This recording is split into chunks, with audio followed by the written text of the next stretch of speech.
Good evening, everyone, and I am super excited about tonight's event. We are here for the Black Connect Charter Ceremony. I will be your host, Shelby Patrice, and I was not only your Miss Texas US 2016, but I was also your Miss Black Kentucky USA 2012. It is such an honor and privilege to be your host tonight for the Black Connect Chartering Ceremony event. Not only is it an honor and a privilege because this is Black Connect, but it is an honor and a privilege to be a part of an organization and to be able to host and bring together what Black Connect is all about. It is such an honor to be a part of a milestone event in charting this organization.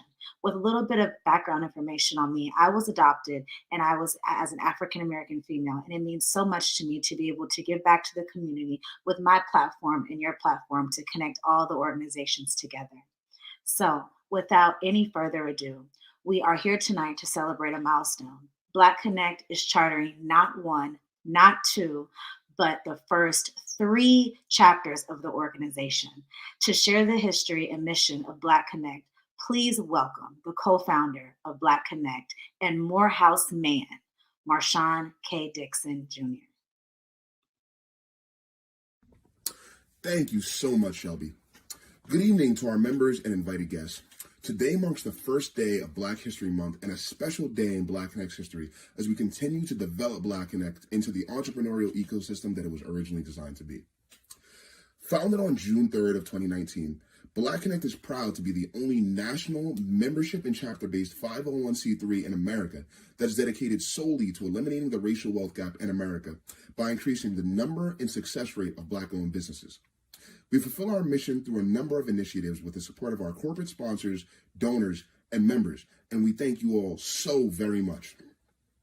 Angela and I founded Black Connect because Black families hold the least wealth of the largest racial groups in the United States, and the racial wealth gap in America is persistently widening. Civil rights movements have historically turned back to neutralizing economic inequalities as a measure of progress because economic independence based on racial solidarity is the foundation of the struggle for civil rights. The predominantly marginal existence of Black America did not happen by accident, and the policies that helped to create the racial wealth gap continue to impact the quality of life and block access to resources for Black Americans today. It is critical that we strengthen our group and create a national plan with policies and strategies for our own economic gain. We created Black Connect as a national organization and a chapter-based organization to provide a unifying framework to level the economic playing field. With 5 membership categories, there is a place for every individual and every entity in Black Connect, and we invite everyone to join. We have members throughout the United States and internationally. Our goal is to coordinate efforts between Black communities and our supporters to move Black America toward economic empowerment and self-sufficiency. We were initially scheduled to charter the Tampa chapter in June of 2020 at a local venue in Tampa, but those plans were postponed due to the pandemic. Like many businesses, we had to pivot and we were disappointed, but we operated from a standpoint that a setback is just a setup for a comeback. Our members stayed committed, and as word began to spread about Black Connect, we received requests to charter chapters from around the country. So we decided that instead of chartering the first chapter in Tampa, we would charter the first 3 chapters in different parts of the country at the same time and do it all virtually. So thank you to Derek Brown, our national membership coordinator, and the leaders of the Tampa, New York City, and Tulsa chapters for not just working hard, but working together to make the chartering of your chapters a memorable occasion. Congratulations to the members of the Tampa, Tulsa, and New York City chapters. We've got a lot of work to do, but you have already shown that you are very much so up for the challenge. I'll leave you all with a quote from my Morehouse brother, Dr. Martin Luther King Jr., who recognized the importance between economics and racial equality later in his life. To the Southern Christian Leadership Council, he stated that American society must have a radical redistribution of wealth and economic power to achieve even a rough form of social justice. And now, I will send it back to our host, Shelby Patrice, to introduce you to the soulful Crystal Oliver, who will solemnize the celebration with Lift Every Voice and Sing.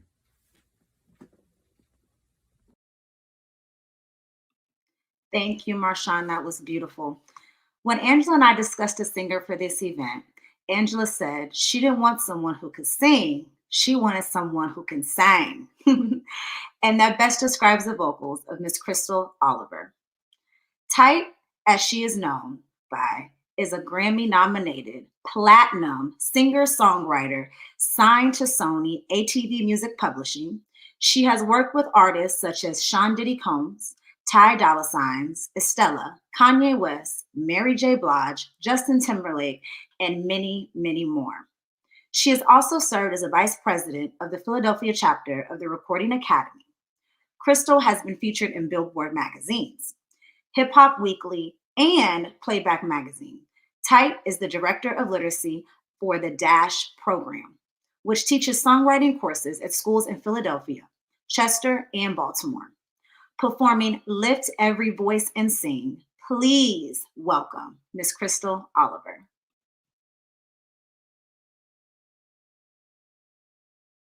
Lift every voice and sing till earth and heaven ring, ring with the harmonies of liberty. Let our rejoicing rise high as the listening skies. Let it resound loud as the rolling sea. Sing a song full of the faith that the dark past has taught us, and sing a song full of the hope that the present has brought us, facing the rising sun of our new day begun. Let us march on till victory is won, till victory is won. Thank you.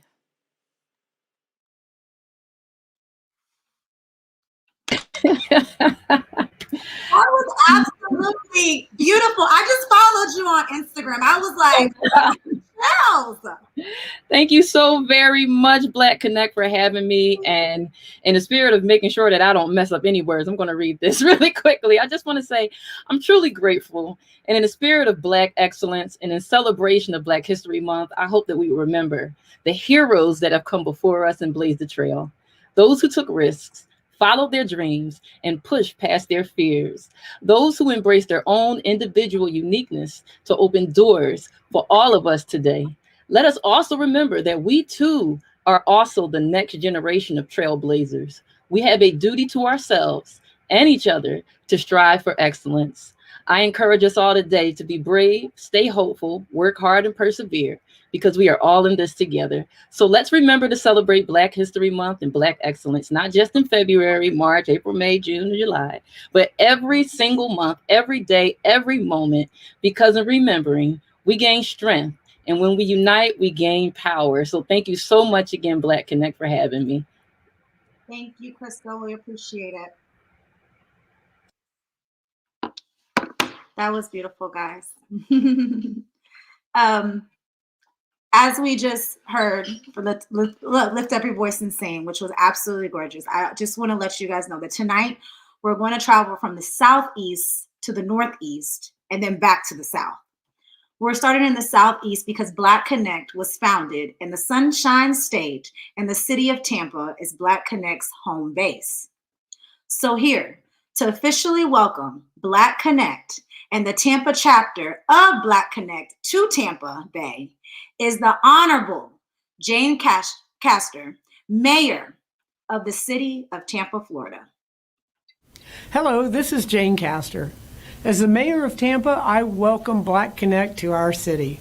I applaud the organization's goal to close the racial wealth gap across America by increasing the success rate of Black-owned businesses.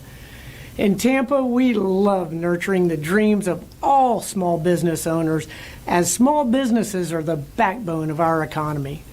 The City of Tampa is excited about collaborating with the leaders of the Tampa Bay area chapter of Black Connect. Together, we can increase resources and opportunities for our local businesses. Again, welcome to Tampa and continued success. Thank you, Mayor Jane Castor. We appreciate that message and we appreciate that warm welcome for the Black Connect family. Black Connect, looking forward to working with the City of Tampa to support Black-owned businesses.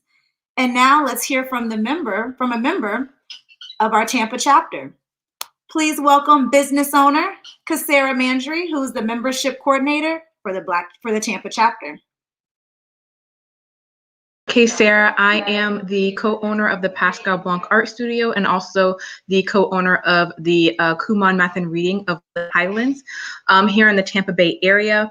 I just want to welcome you all. We're so excited to have you. It's been a little bit of a longer road than we hoped to get to this point, but you know, we're here and there's a lot of work to be done. Honestly, right now, you know, with the pandemic, even more than there was before the pandemic. But I'm confident that here in the Tampa Bay area, we're going to be able to really support the progress of Black businesses and, you know, rejuvenating Black businesses as we move out of the pandemic. Black Connect has a lofty goal. Closing the racial wealth gap is a lofty goal, but I really do think that we are up to the challenge. With Black Connect, you know, I'm really excited about the different educational opportunities that we're going to be providing in Tampa that, you know, experienced business owners that are going to be able to take advantage of, but also students who are on the path to leadership, who are on the path to entrepreneurship are going to be able to take advantage of, so that, you know, we're nurturing every generation in hitting this goal, because it's going to take every generation to do it. The Pascal Blanc Art Studio is a place where people come to relax, to learn, to enjoy. Our motto is you're the artist and we're your guide. And I really do think that, you know, that same kind of tone is going to come through Black Connect. You know, you guys out there are the business owners. You guys out there are the leaders. We are just here to help support and to help, you know, provide some of those resources, provide some of that education that can help close that gap. The Tampa chapter is going to be starting our meetings this month. So if you are interested in joining the Tampa chapter, if this mission sounds like something that is calling you, you know, please join us. It's going to be the third Thursdays at 7 p.m. Right now, we are doing all of our meetings online because, you know, with COVID, we want to be careful. So 7 p.m., third Thursday of the month. And you can join us through the blackconnect.org website. If you go to the Tampa chapter, you'll be able to join us through that link.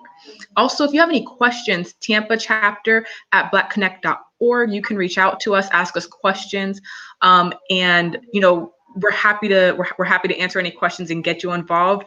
There's a lot of work to do, like I said. So if you have, you know, that calling, please reach out to us. We are incredibly excited, and we're incredibly excited to be one of the chartering chapters. And congratulations to all the other chapters that are chartering today as well. And now a video from Ashley Hammond, who is also behind the scenes. Thank you, Ashley. She's behind the scenes, making sure that all of this goes smoothly today. Hi, I'm Ashley of Ashley Hammond Photography. I'm a corporate sponsor and also the chapter coordinator for Tampa. I'm so excited to be a part of Black Connect and to be among the first official chapters nationwide. Entrepreneurship is very important to me, and I believe that supporting Black-owned business is key to closing the wealth gap. I'm most excited about getting involved with the mentorship program, design contest, and the podcast. It's been such an honor to help this incredible organization in any way that I can. I look forward to all that we can accomplish together here in Tampa and across the country.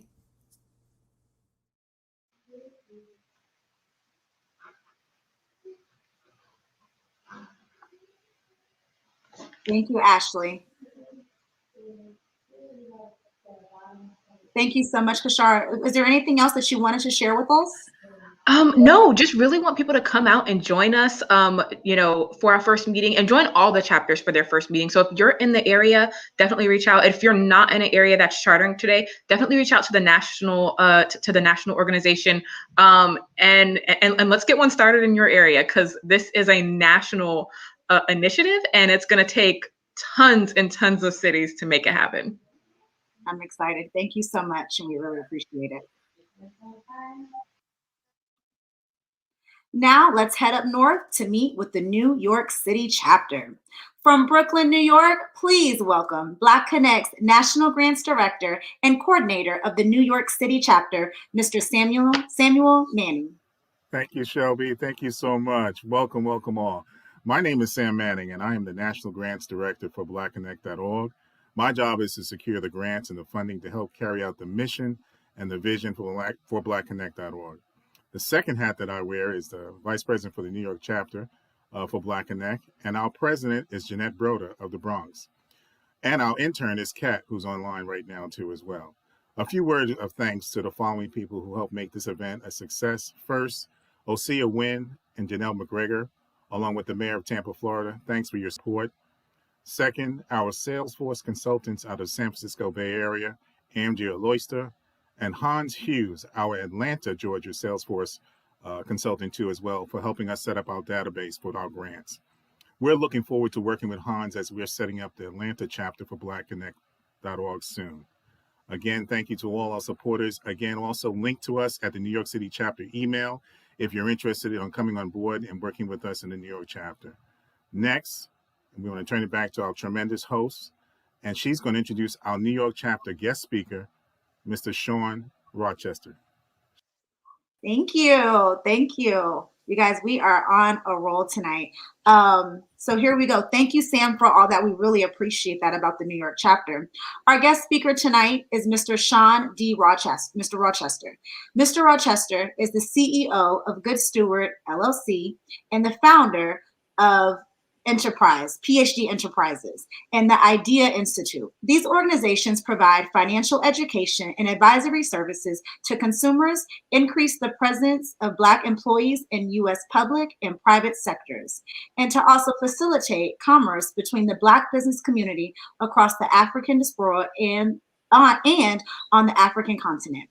Sean is also an author and speaker who has spoken on Wall Street and in Silicon Valley, at leading universities in the United Nations, and the financial cost of discrimination against Black people in America and new economic framework to help create the millions of jobs and businesses that are missing in the Black community.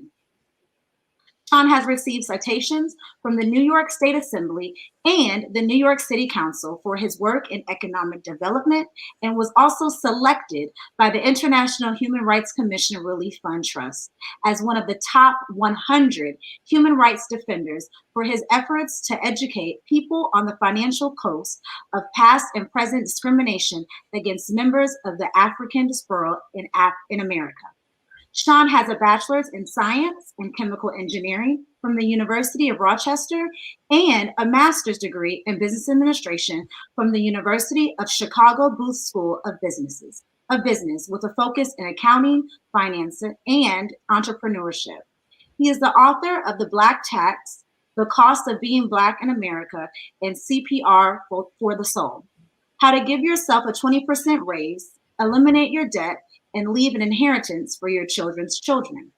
Sean's life work and purpose embodies the mission and philosophies of Black Connect. We are thrilled and honored to have Sean here with us tonight as our featured speaker. Please show your attention and your love to the only Mr. Sean Rochester.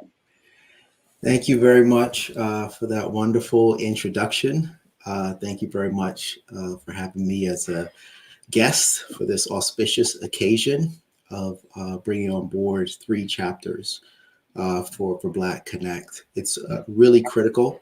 A lot of people talk about addressing issues associated with the wealth gap, which is a critical focus. But we're talking about really large numbers. We're talking about something that's going to impact millions of people We're missing, over 1 million jobs within 1 million businesses within the Black community. Then, of course, there's the issue associated with the capital, right? The wealth gap that we're talking about. So the success of organizations like, Black Connect is critical, really, for our community, in particular, and hugely beneficial for the country. So as was said, my name is Sean Rochester, right? And among, a number of things, I've written a book called The Black Tax, The Cost of Being Black in America. In that book, I quantified financial costs of discrimination against Black people. Now, normally, and that's both past and present, normally when people talk about discrimination, they tend to think about it from the perspective of the injustice or the immorality associated with it. I wanted to look at it differently. I wanted to look at what is the financial cost of that discrimination, and more importantly, what does research from the finest, institutions in the country say that cost is. So the book is broken into 3 parts. In the first part, I take a look at quantifying, discriminatory practices and policies and institutions from the time of slavery, up until the present, right? In the other part, I take a look at the financial cost of discrimination in today, right? What I call the present context. And I look at, industries that are really critical for wealth accumulation. So that's housing, it's automotive, it's the insurance, and the finance that underpin those things. It's online commerce, it's job search for high-end careers, it's capital raising for businesses, and so on and so forth. And the third part of the book, I summarize kind of where we are economically at this point in time. And then I introduce an economic framework that I call PhD. And PhD stands for Purchase, Hire, and Deposit in ways that create jobs, create and expand business, and provide capital within the Black community. Why is this of particular importance? So if you look at, I think we're, pre-COVID, we're missing about 6 million jobs across the broader, Black community. Pre-COVID, we're missing about 1.4 million, businesses with employees. Now, we all may be familiar with the number that there's about 2.56 million Black businesses, but what a lot of people don't realize is only about 4% of those businesses have employees. But that 4% generates about 70% of the revenue from Black enterprises, close to $100 billion, and it employs about 1 million people, right? They represent roughly about 109 or 110,000 businesses, but that number should be 1.5 million. So we're missing 1.4 million of those. And of course, we're missing a tremendous amount of wealth, right? Well over, $10 trillion, well over that. That's an understatement across our collective, balance sheet. So we're talking about really, really massive gaps. We're talking about really huge problems.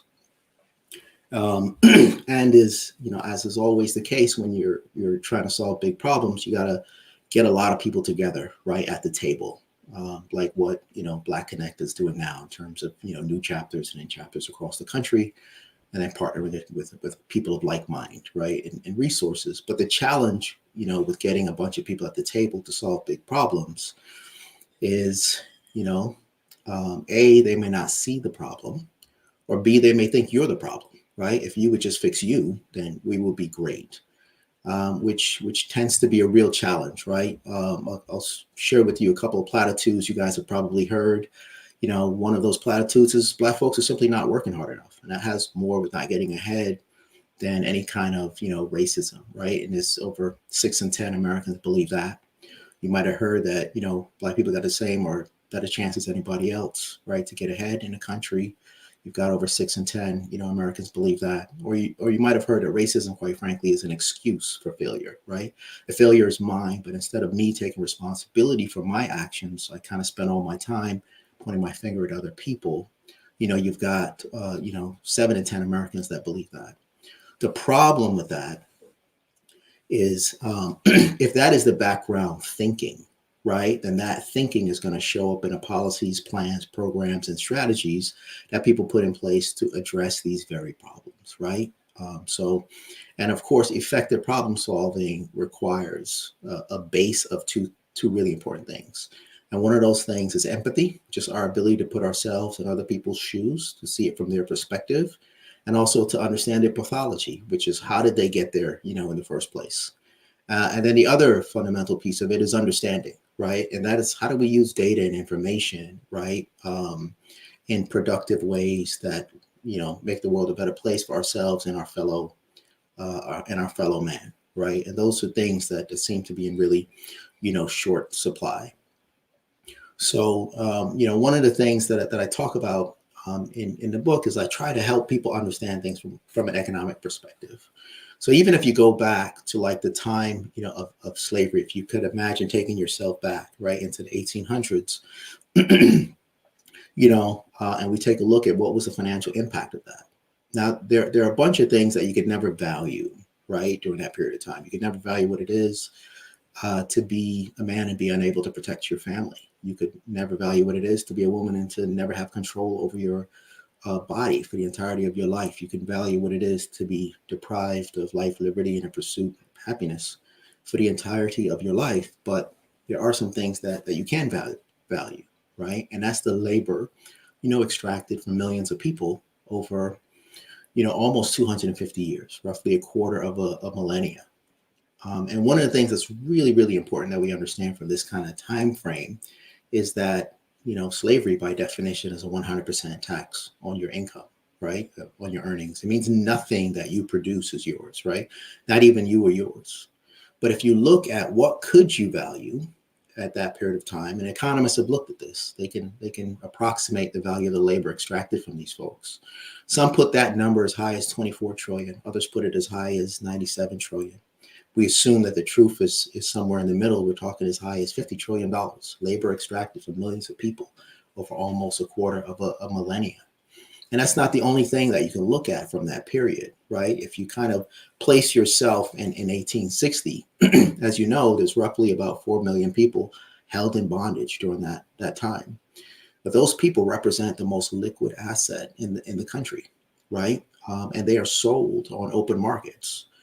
So there's a price on those folks, right? There's a price if you're old or young, able-bodied or lame, if you're male or female, right? So you can measure the value of those people. And it turns out that the value is so large from economists' perspective that you have to measure it relative to like national income or GDP or national wealth, right? So if you look at it from a wealth perspective, it's pretty much the estimates are between those people were worth between 16 and 20% of U.S. wealth. And at the time where I wrote the book, U.S. wealth was about $85 trillion. 16 to 20% of that is 14 to 17 trillion. If you take an average of those two, you're at 15, $0.5 trillion. If you look at it from, an income perspective or GDP, the estimates it's 1 to 2 years of GDP or national income. National income pre-COVID was about 19 trillion. So 1 to 2 years is 19 to 38 trillion. If you take an average of those, you're at 28.5. So that's one mode of valuing it, puts those people at 15.5. Another puts it closer to 28.5. You take an average of those two, you're at $22 trillion. By the way, I can go back to 1839 and I can look at what Henry Clay is saying on the floor of the U.S. Senate, where he is putting a valuation on the people held in bondage at that time. He puts that number at roughly $1.2 billion in that time. We also know from the work of Thomas Piketty that slave-related investments generated annual return of 6 to 8% per annum. If we use something conservative like 5.5%, you bring that forward to today, the equivalent value is roughly $24 trillion, right? You can go back still further to the 1810s, and you can look at the estimates done by Thomas Jefferson and James Madison. And they placed the value of people held, in bondage, during that time at, from an income standpoint, roughly 1 year of national income. Again, that's roughly $19 trillion, or selling 1/3 of all public lands. So no matter how you look at this, right, we're talking about really massive, hard to imagine numbers. So the idea that slavery was not that big a deal was a really long time ago, and it didn't seem to have a significant effect, right? Doesn't seem to really make sense, when you look at the data, around that. Now, you can say, listen, That was a really long time ago. People have had a long time, right? Over 153 years to make up for that. Other people have come to this country, they've struggled, but then they've gone on to do quite well. Why are Black people in the position that they're in? And I said, okay, well, if you don't know much of the history, then that's a fair question. One of the things that people have to remember is those people left bondage with no economic resources, right? So if you go back to 1870, Black people own about 0.17% of US wealth. It's not quite zero, but it's effectively zero. There was no distribution of land or resources. We're all familiar with, 40 acres and a mule, which we know never transpired. And we also may recall the Homestead Act, right? So one is a massive potential land distribution that never occurred. The other actually did happen. And one of the interesting things would be to look at those and say, well, what would be the equivalent value in today's dollars, right? So if you're thinking about 40 acres and a mule and you got 4 million people held in bondage, that's roughly 160 million acres.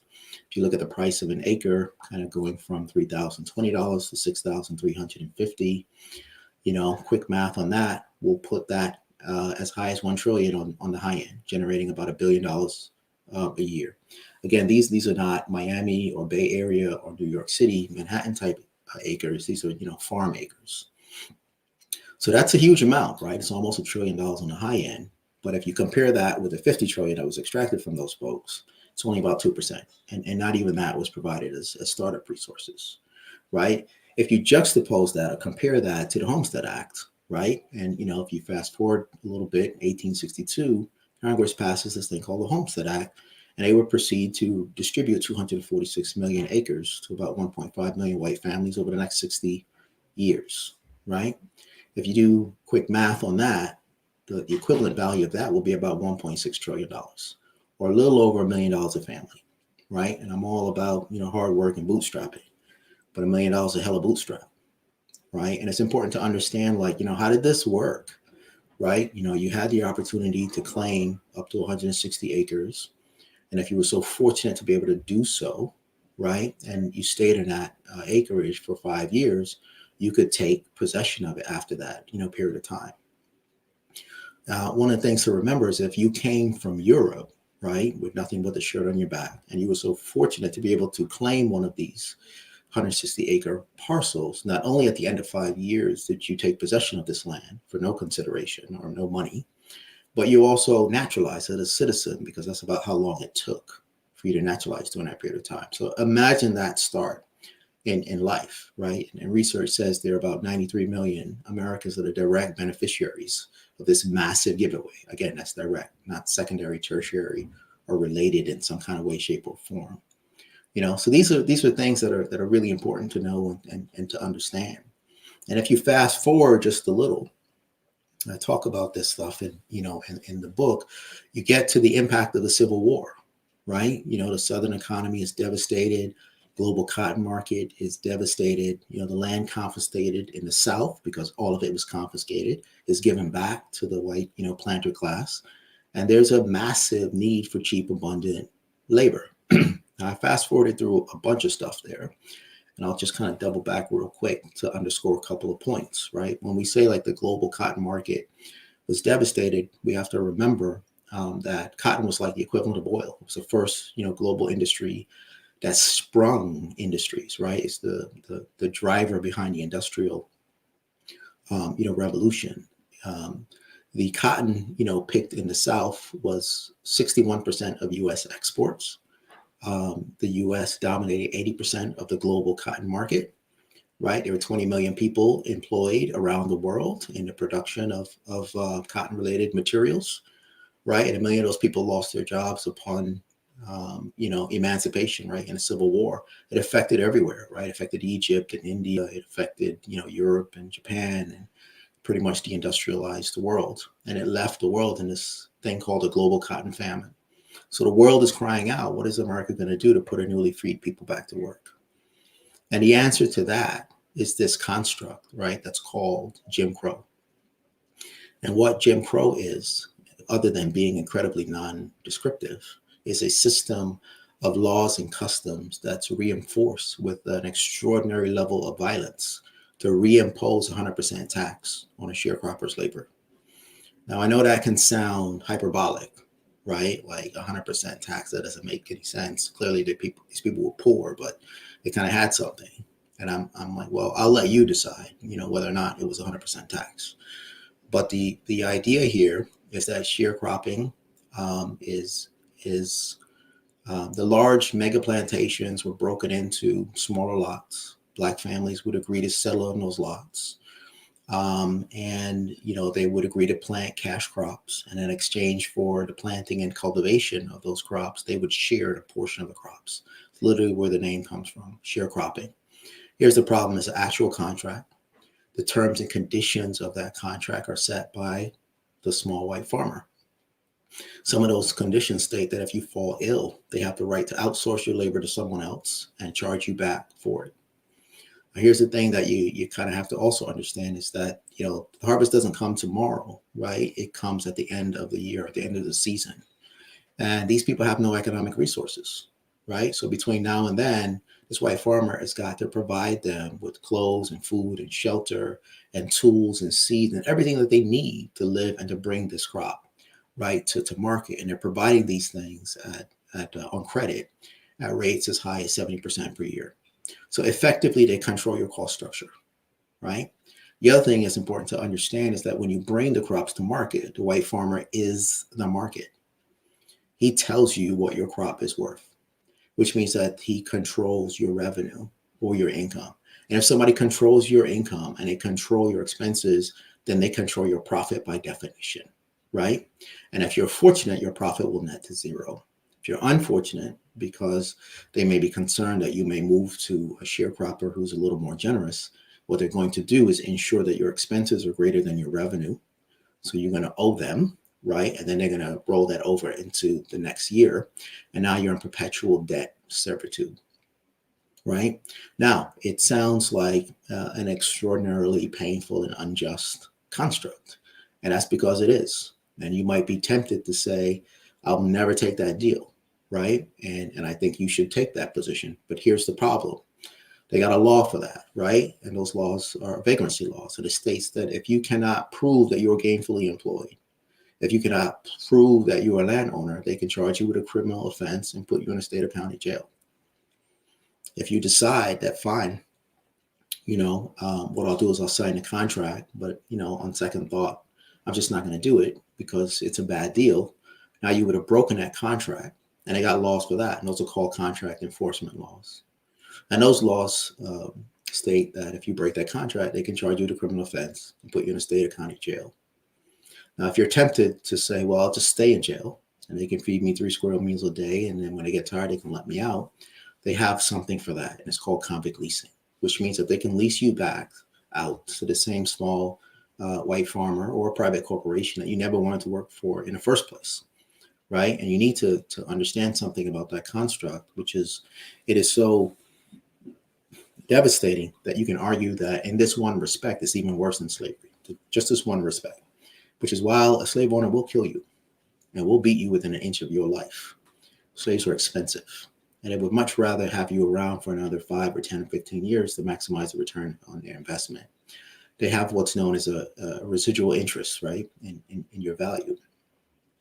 But there is no such interest under contract, under convict leasing. They only care about you for the period of time that you are with them. They don't care about your life, your health, your well-being beyond that, right?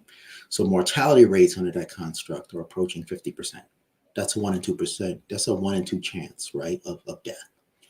And it's extremely profitable, right? Because you don't have to have a whole person, right, and worry about them for the remainder of their lives. So profitable that if you go back to 1914, 20% of the revenue from the state of Alabama is coming from convict leasing, alone.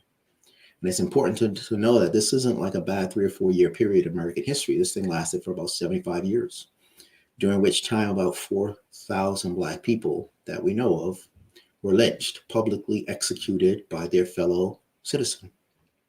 It's the equivalent of executing 1 Black person per week for 75 years, right? And nobody's been prosecuted, from all of those crimes. So I think you start to see what I mean by 100% tax on your labor.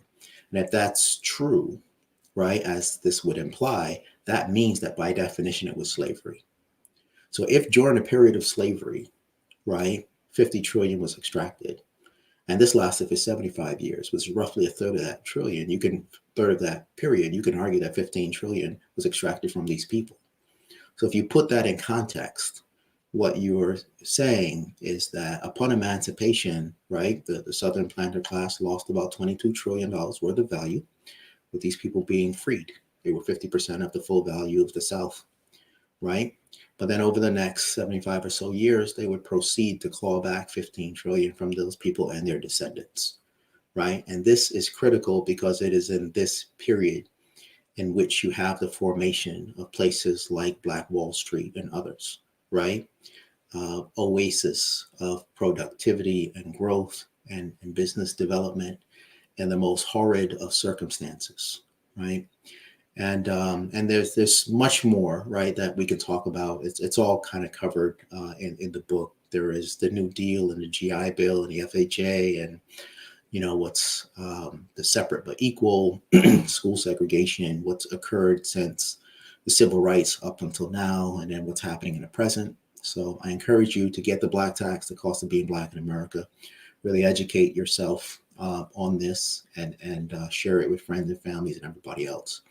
It's designed really to help people understand the extraordinary costs that was intentional, right, of being Black in America, and so they can understand why it is that after 400 years, Black people only own about 2% of U.S. wealth. It's meant to be the most compelling case for commercializing Black enterprise. And I think that many of you will agree with that when you read it.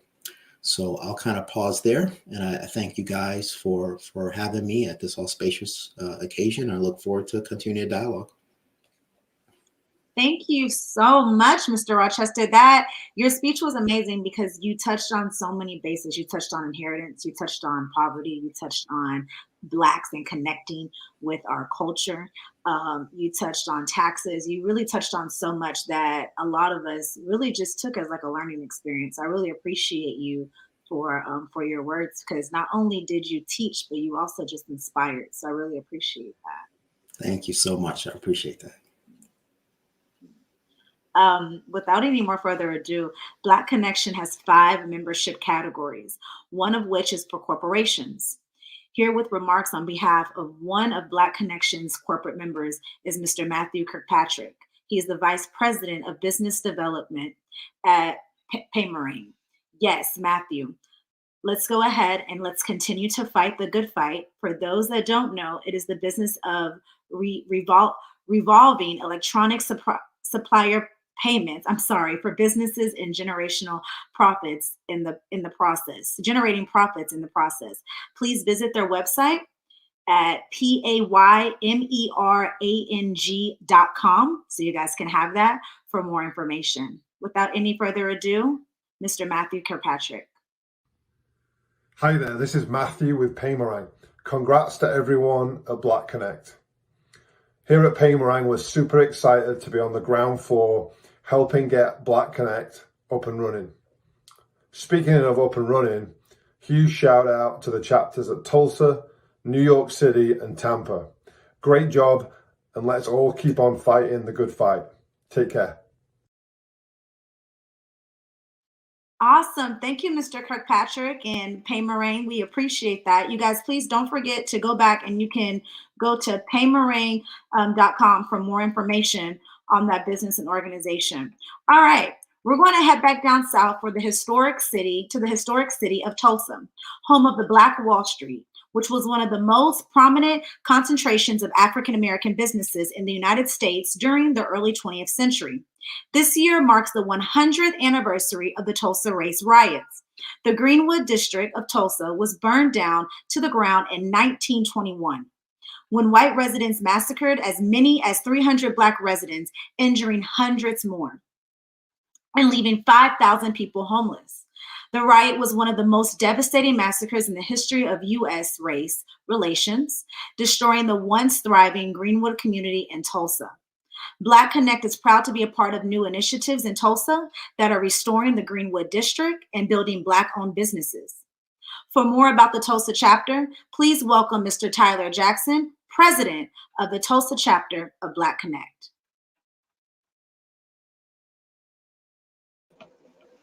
Thank you, Shelby, and thank you, Sean. That was amazing. That's the type of information that needs to be shared continuously to just help people understand what type of world we live in today and what type of system we have been in. Systems like Jim Crow and cases like Dred Scott versus Sanford is something that I want to always bring attention to constantly and try to teach the people that are under us and above us, because we kind of overlook a lot of things. We were kind of allowed a lot of that to happen because we were never able to reverse a lot of decisions that was made within America, and we didn't have a lot of say in that. But Sean, he hit that perfectly. I don't think I could even try to help with that part. First, I would like to thank everyone for being able to attend this moment right now. Each person has decided they will be a part of history today. You all have decided to be the change that you want to see in the world today. You have all decided to be the voice that needs to be heard, and action needs to continuously be taken to provide the future that we envision from a system that has proven countless times not to be on our side.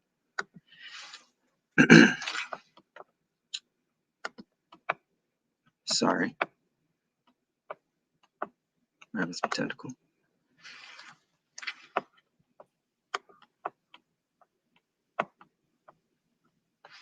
Sorry about that. On May 31st, 1921, Tulsa, Oklahoma was the victim of one of the worst massacres in the United States, crippling the jubilant Black community and economic system known as Black Wall Street. Our brothers and sisters were able to achieve an economic system to where the dollar exchanged hands 19 times within the community, which is yet to be done again. We are within the 100th year of this day.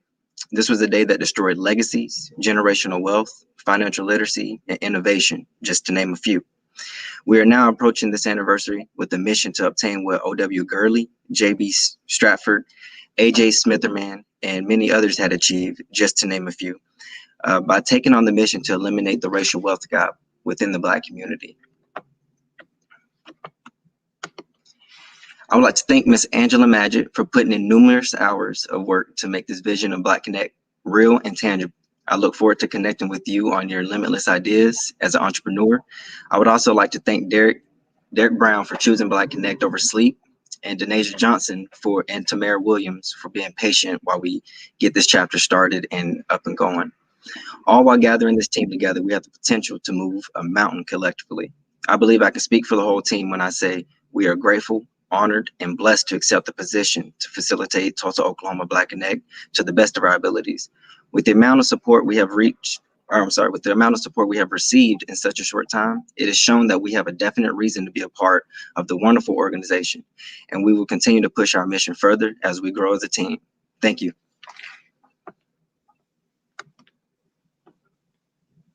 Thank you so much, Mr. Jackson, for that. I really appreciate your remarks. And everything you just said, honestly, was great, because it's a Black Connect. And with the Connect, it's important that we all connect together. And with what you said, I believe that it's going to be easy, not only for the chapters to come together, but for them to branch out and to connect more. So we appreciate you for that. Thank you. One of Black Connect's initiatives that all of the chapters are looking forward to is the business pitch competition, Fever Pitch. Last year, Black Connect held its business pitch competition. Fever Pitch, in partnership with Silicon Valley Bank, 8 talented and innovative founders, pitched their businesses, and you, the viewers, voted for the winner. The competition was close, but one entrepreneur stood out and took home the $5,000 prize. Please welcome the winner of the Fever Pitch 2020 and the founder of Financial IQ, Ms. Makuba Massey.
That's awesome. That's phenomenal to know that Black Connect is giving back. And like she said, it touched her life, and she really couldn't even express her gratitude to Black Connect. So that means a lot. And I hope the viewers that are watching are seeing that Black Connect is not only an organization, but it's a movement. And I'm inspired by right now. I just want to tell you guys that I've been inspired with just sitting here and hosting and listening to the speakers and the founders and the presidents and vice presidents and everyone that holds a position, because this is absolutely amazing. And I appreciate you guys for everything. Thank you so much, Ms. Massey, for your speech, your acceptance speech. And we're so excited for the future of financial IQ. And we just thank you guys to the Silicon Valley Bank for partnering with Black Connect for Fever Pitch 2020. And now to officially establish the Tampa, New York City, and Tulsa chapters of Black Connect, please welcome the co-founder and president, the one, the only, Miss Angela. Thank you, Shelby. Thank you. Good evening, everyone. I am honored to be here on behalf of the Board of Directors to establish new chapters of the organization. And Ashley, may I have the Tampa chapter, please?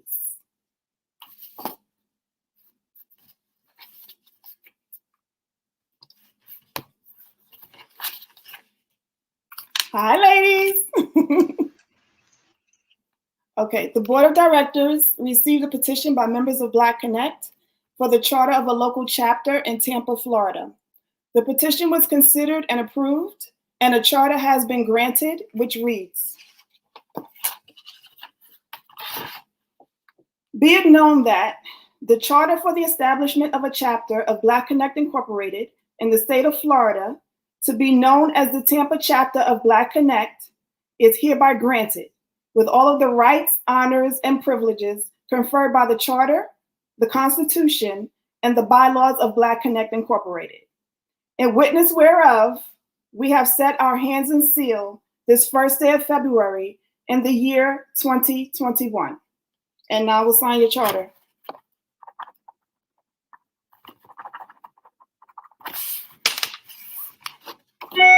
The charter is signed. And with the signing of the charter, I am hereby declaring that the Tampa chapter of Black Connect is hereby established. Congratulations to the Tampa chapter. Thank you, Ashley. And thank you to Mayor Castor for that warm welcome to the city. And Ashley, may I have the New York City chapter, please? Hey, my brother. That's right, my sister. My brother. That's right. I love you. I love you, Angie. I love you. I love you. I love you too, man. All right. So holding it down in the boogie down Bronx, right? We holding it down. The Board of Directors received a petition by members of Black Connect for the charter of a local chapter in the Bronx, New York, and Brooklyn, New York. The petitions were considered and consolidated, and a charter has been granted, which reads, be it known that the charter for the establishment of a chapter of Black Connect Incorporated in the state of New York, to be known as the New York City chapter of Black Connect, is hereby granted with all of the rights, honors, and privileges conferred by the charter, the Constitution, and the bylaws of Black Connect Incorporated. In witness whereof, we have set our hands and seal this first day of February in the year 2021. And I will sign your charter.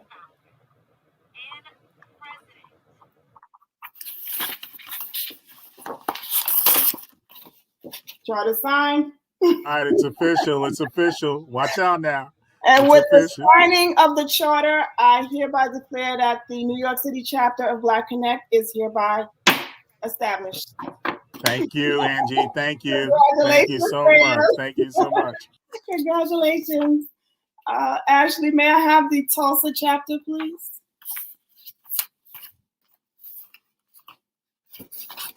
Hey! Hey!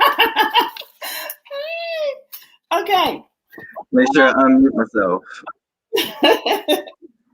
All right. So the board of directors received a petition by members of Black Connect for the charter of the chapter in Tulsa, Oklahoma. The petition was considered and approved, and a charter has been granted, which reads, be it known that the charter for the establishment of a chapter of Black Connect Incorporated in the state of Oklahoma, to be known as the Tulsa chapter of Black Connect, is hereby granted, with all of the rights, honors, and privileges conferred by the charter, the Constitution, and the bylaws of Black Connect Incorporated. In witness whereof, we have set our hands and seal this first day of February in the year 2021. And I will sign your charter.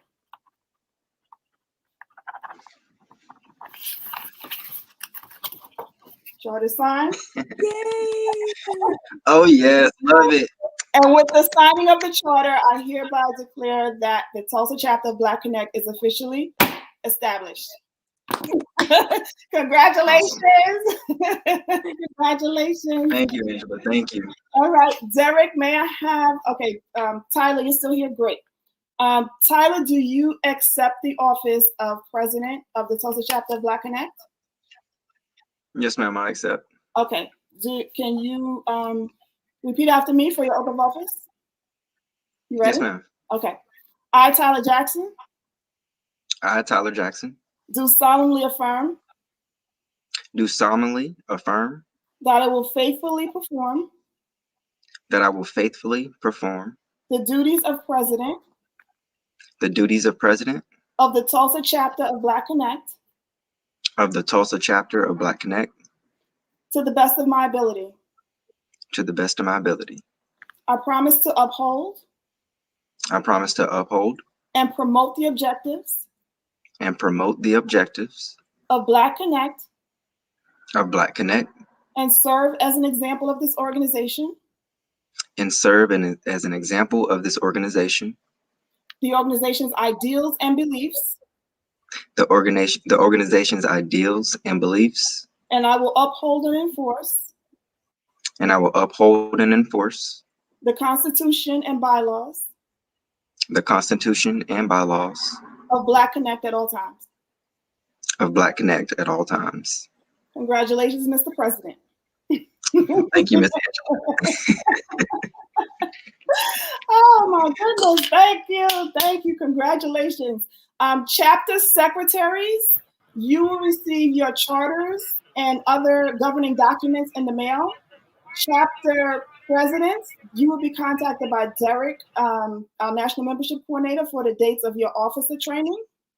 And that concludes my official duties this evening. Now, on a personal note, I want to share something with you. A good friend sent me a gift last week, and inside the gift, there was a handwritten note.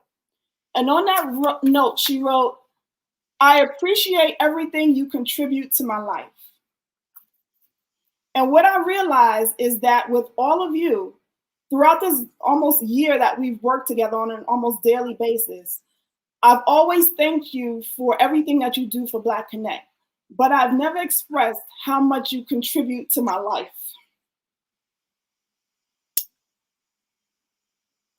I learn from you. I laugh with you. I'm inspired by your energy and your ingenuity. And Marshawn and I could not have done this without you. So from the bottom of my heart, I thank you. I love you. And this means a lot. This is important because the purpose of the local chapters of Black Connect, they don't exist only to carry on the functions of the organization. The local chapters exist as a support system for entrepreneurs in your communities.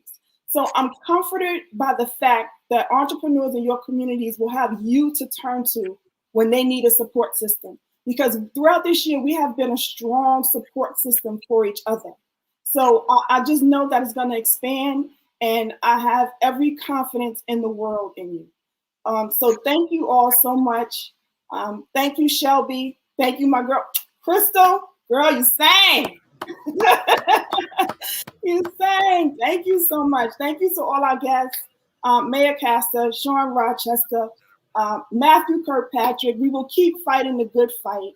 And my co-founder, Marshawn Dixon, my Morehouse man. I have to thank my Morehouse man. And I just want to leave everyone with a line from Regina King's movie, One Night in Miami. Yes, yes. It was a scene where Jim Brown's character was having a conversation with Malcolm X's character. Jim Brown says, if the goal is for us to be free, to really be free, then the key is economic freedom. And I'll leave you with that. Enough said. That's it. All Good right. night, Thank you so much. Bye. This was awesome. Appreciate you, Angie. Appreciate you. Really be free. Are they all talking? Then the key is economic freedom. Thank you guys. Good night. Have a great night, everyone. Bye. That's good. Right.